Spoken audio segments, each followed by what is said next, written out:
আসসালামু আলাইকুম, সবাইকে রমাদান মুবারক। সবাই কেমন আছেন? আশা করছি সবাই ভালো আছেন। আলহামদুলিল্লাহ, আমিও ভালো আছি। বরাবরের মতো আপনাদের সাথে আছে আমি জান্নাতুল মাওয়া বাগেরহাট থেকে। বিয়ের পরে ফার্স্ট টাইম আপনাদের ভাইয়াকে ছাড়া প্রথম রোজা কাটালাম। আর আজকে যেহেতু প্রথম রোজা, সেই উপলক্ষে সবকিছু আমি নিজের হাতেই বানাবো, মানে ইফতারি সবার জন্য বানাবো। অনেক এক্সাইটেড ছিলাম আমি, কারণ বিয়ের পরে কখনো আমার রোজা কাটানো হয়নি গ্রামের বাড়িতে এসে। এইবারই ফার্স্ট টাইম আমি রোজা কাটাচ্ছি গ্রামের বাড়িতে এসে। আর অন্যদিকে আপনাদের ভাইয়াকেও অনেক মিস করতেছিলাম। কথায় আছে না, সব সুখ একসাথে পাওয়া যায় না, এটাই বাস্তব। যাই হোক, এখানে আমি নামাজ শেষ করে ইফতারি বানানোর জন্য বসে পড়েছিলাম। আর বাঙালিদের ইফতারি মানেই হচ্ছে ছোলা, পেঁয়াজি, বেগুনি, আলুর চপ, বিভিন্ন ধরনের চপ থাকবে, সাথে থাকবে এক গ্লাস ঠান্ডা শরবত। এটাই হচ্ছে বাঙালিদের রীতি। আর সাথে খুরমা খেজুর তো থাকবেই। আর এই তো এখানে আমি বকফুলের বড়া বানিয়ে নিচ্ছিলাম, কারণ অন্য সব বড়ার থেকে আমার কাছে বকফুলের বড়াটা একটু স্পেশাল ছিল, কারণ আমি কখনো খাইনি এই বকফুলের বড়াটা। এইবারে আমি ফার্স্ট টাইম ট্রাই করব। মাশাআল্লাহ, দেখতে যেরকমই সুন্দর ছিল, খেতেও অনেক মজার হয়েছিল।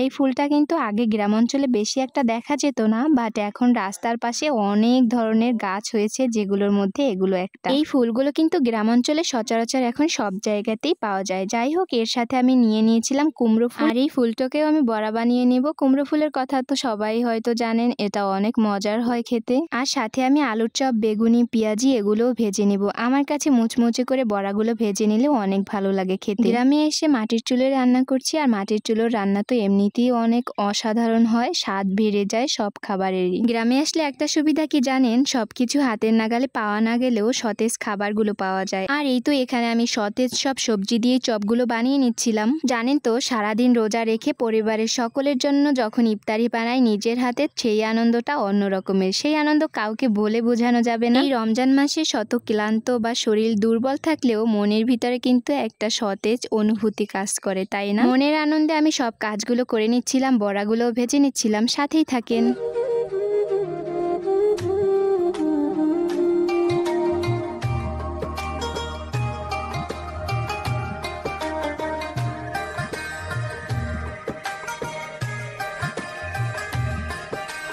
আর এই তো এখানে আমার অলরেডি সব চপগুলো ভাজা হয়ে গেছে। ইফতারের সবকিছু আয়োজন করা হয়ে গেছিল। আলহামদুলিল্লাহ, সুস্থ সবলভাবে রোজাটা ভাঙার পরে তারপরে ছোলা মুড়ি নিয়ে বসে পড়েছি। আর আমাদের বাঙালিদের তো এই একটাই খাবার ইফতারের সময়, তাই না? আর আমরা বাঙালিরা যখন ইফতার করি, তখন এই ছোলা মুড়ি মাখা না খেলে মনে একটা শান্তিই মিলে না, মনে হয় যেন পরিপূর্ণ হলো না ইফতার। তাই তো সবার জন্য বড় একটা বলে করে নিয়ে বসে পড়েছি, একসাথে মাখিয়ে পরিবারের সবাই একসাথে মিলেমিশে খাবো। আমরা রোজার সময় এরকমের ইফতার করে থাকি। আর এভাবে ইফতার করলে মনে হয় যেন অন্য ধরনের একটা শান্তি খুঁজে পাই। সবাই এক প্লেটে খেয়ে থাকি, অন্য ধরনের একটা ভালোবাসা, মায়া থাকে। আর আমার শ্বশুর বাড়িতেও কিন্তু এভাবেই আমরা সবাই একটা প্লেটে করে মাখিয়ে খেয়ে থাকি ইফতারিটা। যাই হোক, আর আপনারা কিভাবে খেয়ে থাকেন সবাই কিন্তু কমেন্ট করবেন। আজকের ভিডিও এ পর্যন্তই। সবার রমজান ভালো কাটুক সেই আশাতেই বিদায় নিচ্ছি। আসসালামু আলাইকুম।